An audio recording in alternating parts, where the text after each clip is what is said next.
سلام علیکم دوستان عزیز.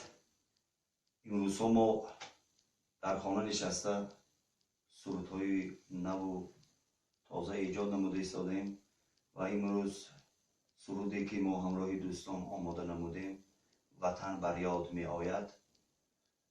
شعر باشد از نبیجون شودیев و هر فرزندی که در این ملت در این سرزمین به دنیا آمد حتما وطن خود را پزمان می شود و یاد می کند این وطن را و این سرود را برای شما پیشنهاد می کنیم. اگر کمبودی ها باشد از هر یک شما من معذرت می پرسم. سرود برای شما.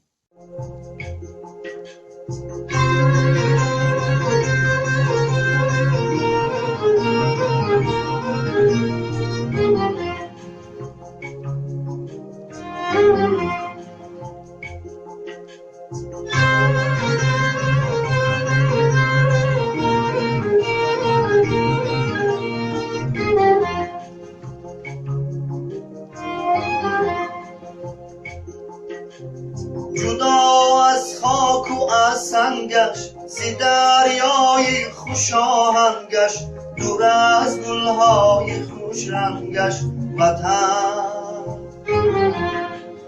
وطن بر یاد می آید.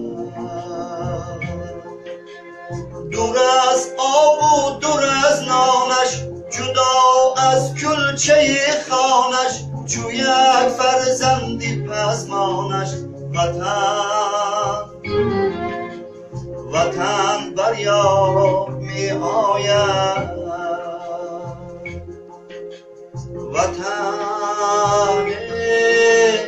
وطن بر یاد می آید.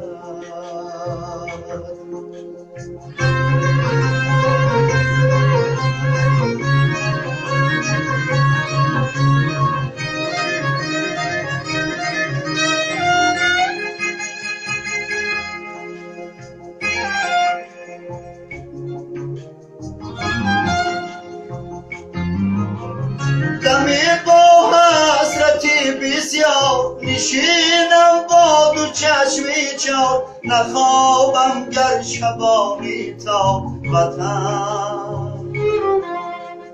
وطن بر یاد می آید. اگرچه شاه و سلطانم رسم بر جمله ارمانم قسم بر جان و وجدانم وطن بر یاد می آید.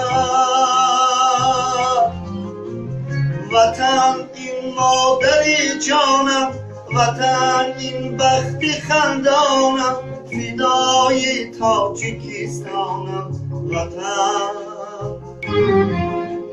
وطن بر یاد می آید.